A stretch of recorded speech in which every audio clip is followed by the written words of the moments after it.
আজকে সকাল থেকে বাসার অনেক কাজ করেছি, কারণ আমার বড় ননদ ফোন দিয়ে বলেছিল যে আজকে রান্না করার দরকার নেই, আমি তোমাদের জন্য খাবার পাঠাবো। Hello everyone, welcome to our another new blog. আমার বড় ননদ আর তার মেয়ে হচ্ছে মালয়েশিয়া সিঙ্গাপুর থেকে ঘুরে এসেছে গত পরশুদিন। তো ওরা যেহেতু 4-5 দিন ছিল না, ওই 4-5 দিন আমি ওদের বাসায়, যে আমার দুইটা ভাইগনা আছে, তারপর হচ্ছে দুলাভাই আছে, তাদের জন্য রান্না করে পাঠিয়েছি। তো এই হাঁড়ি কড়াইগুলো সবগুলোই হচ্ছে ওনার বাসায় জমা ছিল, তো ওগুলো ফেরত দিতে আসবে। তো সে তো কোনোভাবেই এগুলো খালি নিয়ে আসবে না, যার জন্য আমাকে সকালেই ফোন দিয়ে বলেছে যে আজকে তোমাদের রান্না করার কোনো দরকার নেই, আমি রান্না করে নিয়ে আসবো দুপুরবেলা।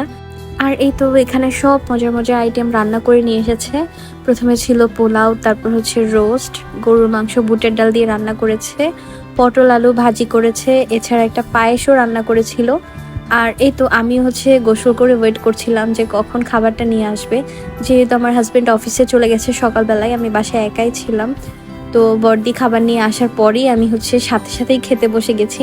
আর আজকে রান্না থেকে আমি ছুটিও পেয়ে গেছি। আমার মনে হয় একটা মেয়ের কাছে এর থেকে আনন্দের আর কিছু হতে পারে না, কারণ প্রতিদিন যেহেতু আমাদেরকে রান্না করতে হয়, তো সেই রান্না বান্না থেকে আজকের দিনটা কিন্তু আমার ছুটি ছিল। আর খাওয়ার পরে বসে বসে পায়েস খাচ্ছিলাম। তো থ্যাংক ইউ সো মাচ বড়দি, এত মজার মজার খাবার পাঠানোর জন্য। আর আজকের এই ভিডিওটা যদি আপনাদের কাছে ভালো লাগে, প্লিজ একটা লাইক করবেন, চাইলে কমেন্ট করেও জানাতে পারেন। সবাই ভালো থাকুন, সুস্থ থাকুন, হ্যাভ এ গুড ডে।